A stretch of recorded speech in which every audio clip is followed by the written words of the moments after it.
Hello dear students, we was discussing the concentration terms. In the concentration terms, we had discussed mass by mass percentage. ठीक है बेटा, but आज हम क्या पढ़ने वाले हैं, concentration term में दो टर्म्स और हैं जिनमें हम concentration को एक्सप्रेस कर सकते हैं. That is the mass by volume percentage and volume by volume percentage. तो देखिए बेटा, मास बाय वॉल्यूम, ये मास किसके लिए है? सोल्यूट के लिए. फर्स्ट टर्म किसके लिए है? सोल्यूट के लिए.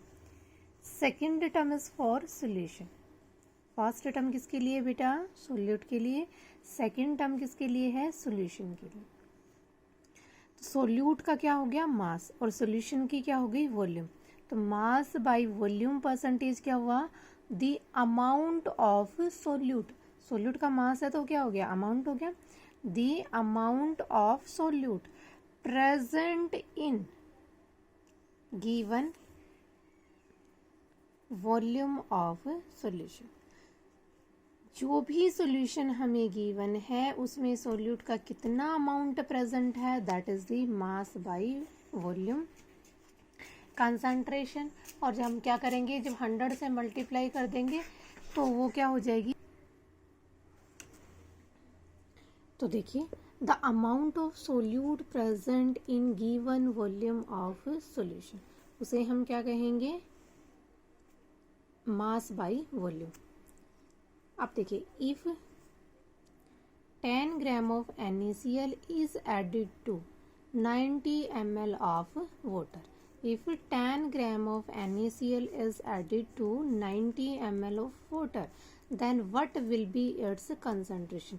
तो देखिए बेटा, ये क्या कह रहा है, सपोज करो ये आपका क्या है? वाटर है. That is your 90 ml water. Water कितना है? ये 90 ml. इसमें हमने क्या मिला दिया? 10 ग्राम हमने क्या मिला दिया? इसमें NaCl मिला दिया.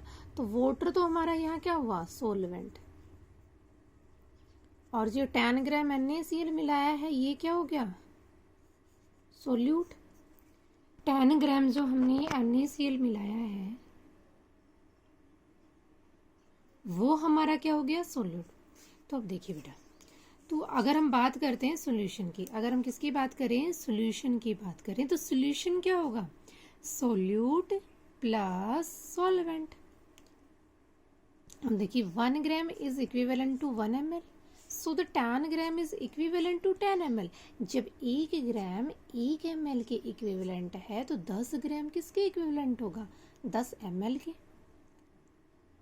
तो अब देखिए, सोल्यूट का वॉल्यूम की बात करें तो कितनी होगी? 10 ml. और सोलवेंट की वॉल्यूम की बात करें तो कितनी होगी? 90 ml.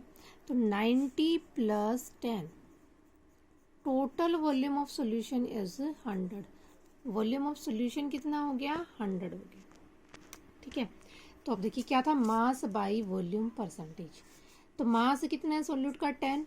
वॉल्यूम ऑफ सॉल्यूशन कितनी है? 100. परसेंटेज निकालोगे तो 100 से मल्टीप्लाई कर दोगे, कितना आ गया? 10%. कितना आया बेटा? 10%. नेक्स्ट हमारे पास है volume by v by v percentage. Volume by volume, ये वी किसके लिए है? सोल्यूट के लिए. किसके लिए है वी? For solute. और ये किसके लिए है? This is for solution. किसके लिए है ये? सोल्यूशन के लिए. तो ये क्या हुआ? A specific volume of solute is present in the given volume of solution. तो क्या हुआ? Volume by volume concentration. A specific volume of solute present in given volume of solvent, उसे आप क्या कहोगे? V by v percentage. अब देखिए, 10 ml of any solute is dissolved in 240 ml of solute of a solvent. भाई कोई भी 10 ml solute है किसी भी 240 ml सॉल्यूशन में, सॉरी सॉल्वेंट में प्रेजेंट है, हमें निकालनी है उसकी V बाई V परसेंटेज. देखो क्या कह रहा है? 10 ml क्या है? सोल्यूट.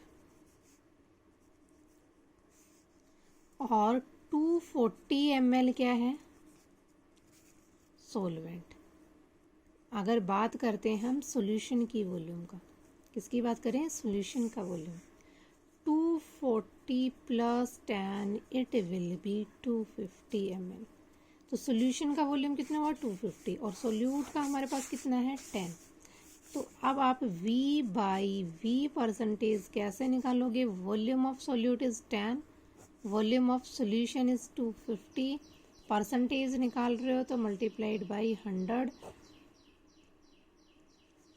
ये कर लो, कट गया, ये 25 चौके 100, दैट इज 4%। कितना आ गया आपका 4%। Is it clear. तो ये था आपकी concentration term. Next topic next class में करेंगे। ओके।